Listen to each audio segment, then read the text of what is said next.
Have you ever wondered what happens when a group of sailors mutiny, set up a colony on a remote island and try to establish their own rules? It sounds like the plot of a thrilling novel, but this story is as real as it gets. Let's rewind back to the year 1789 to the Bounty, a British Royal Navy ship and her crew. The Bounty was no ordinary ship. She was on a mission to transport breadfruit plants from Tahiti to the West Indies. However, the sailors, under the command of Lieutenant William Bligh, were exposed to harsh conditions. The combination of strict discipline, limited rations, and the relentless work schedule was a recipe for discontent. But it wasn't just the harsh conditions on the ship that led to the mutiny. The allure of Tahitian life played a significant role as well. The sailors had spent 5 months in Tahiti gathering breadfruit plants. They were welcomed by the Tahitians and introduced to a life far removed from the rigors of naval discipline.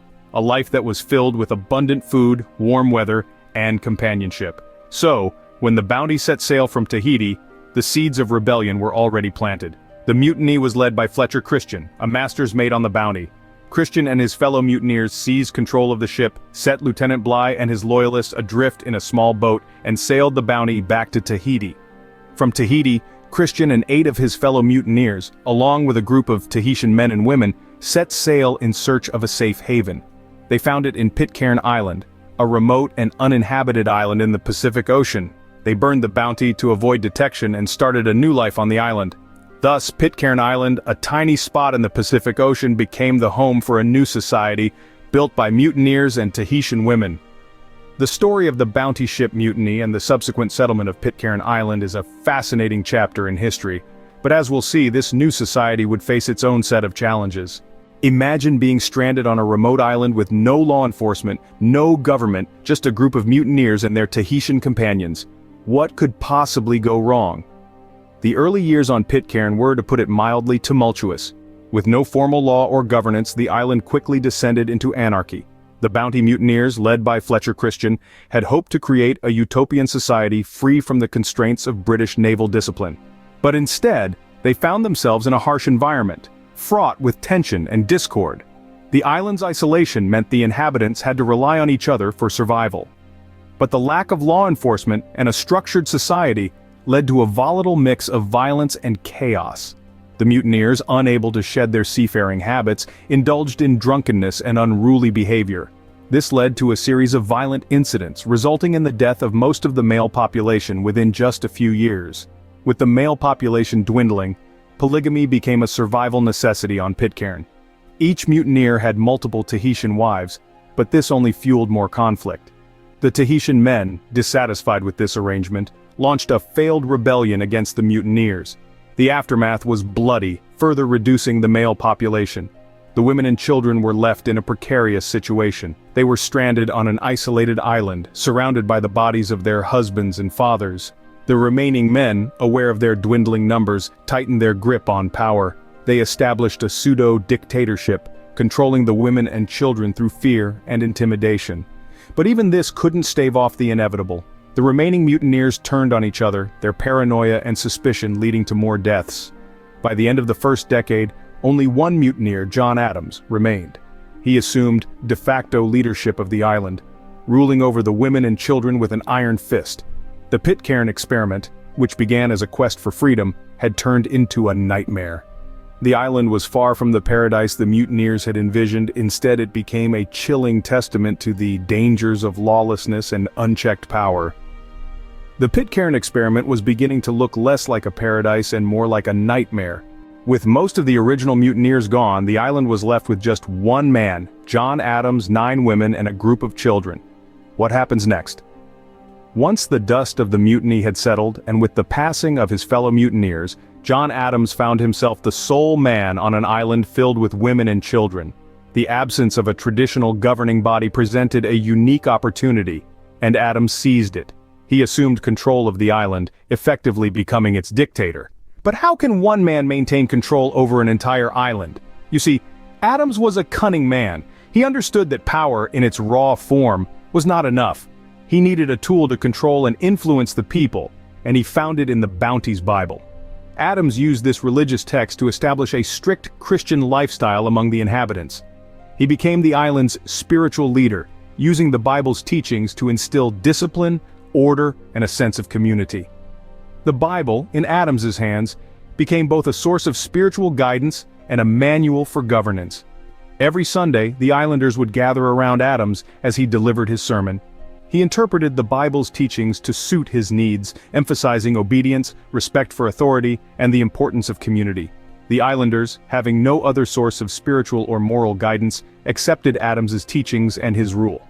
However, Adams's rule was not without its controversies. There were instances when he used his position to manipulate the islanders, bending their will to his. He imposed a strict lifestyle that left little room for personal freedom. His word was law, and those who dared to challenge him faced severe consequences. Despite these issues, Adam's rule brought a semblance of order and stability to the island. Under his leadership, the islanders worked together, shared resources, and survived in the harsh conditions of the Pacific. Adams's dictatorship brought a semblance of peace to Pitcairn, but at what cost? The cost was the loss of personal freedom and the imposition of a strict lifestyle. But in the absence of any other form of governance, it's difficult to imagine how else the islanders could have survived.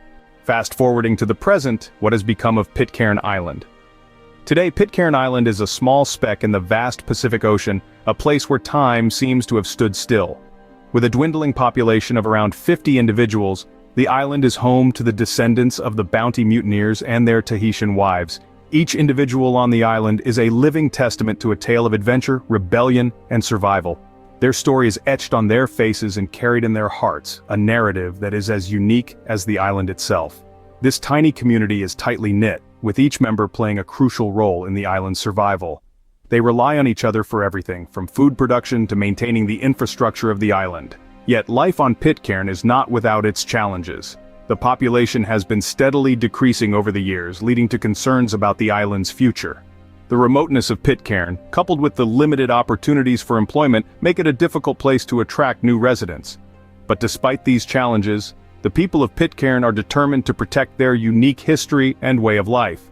Efforts are being made to preserve their heritage, with the island's museum housing artifacts from the bounty and documenting the island's extraordinary past. There is an undeniable charm to Pitcairn, a sense of peace and tranquility that can only be found in such remote corners of the world. But this tranquility masks a turbulent past, a history of mutiny, dictatorship, and survival against the odds. In many ways, Pitcairn Island is a microcosm of human history, encapsulating the triumphs and tragedies that have defined us as a species. It serves as a stark reminder of how the actions of a few can shape the destiny of generations. In the end, the tale of Pitcairn Island is not just about the bounty mutineers or their descendants. It's about humanity's relentless spirit of survival, our capacity to adapt and thrive in even the most challenging circumstances. The tale of Pitcairn Island is a stark reminder of how the actions of a few can shape the destiny of generations. So, what can we learn from the story of Pitcairn Island? The tale of Pitcairn Island isn't just a fascinating chapter in history, it's an important case study in human society. It's a stark demonstration of the necessity of law and order, even in the most remote corners of the world. Without a governing structure in place, the island descended into chaos. The unchecked power of the self-proclaimed leaders led to a reign of terror that had lasting and devastating effects. This underscores the importance of checks and balances in any society, no matter how small or isolated. The story also highlights the perils of cultural clashes. The bounty mutineers and their Tahitian companions came from vastly different backgrounds and cultures. This lack of common ground and understanding led to friction, conflict, and eventually violence. It's a stark reminder of the need for cultural sensitivity and understanding in any society. The ability to accept, respect, and embrace differences is crucial to peaceful coexistence. The impact of isolation is another key takeaway from the Pitcairn story. The islanders were cut off from the rest of the world, both physically and socially. This isolation had profound effects on their society, leading to a lack of diversity, stagnation, and ultimately, the breakdown of social order. It's a potent reminder of the importance of connectivity, diversity, and external influences in a thriving society. Finally, the story of Pitcairn Island teaches us about the human capacity for survival against the odds. Despite the challenges, hardships, and tragedies, The descendants of the bounty mutineers and their Tahitian companions have survived on the island for over 2 centuries. It's a testament to human resilience and the will to survive even in the face of overwhelming adversity. The story of Pitcairn Island is a fascinating yet cautionary tale of isolation, rebellion, and survival against the odds,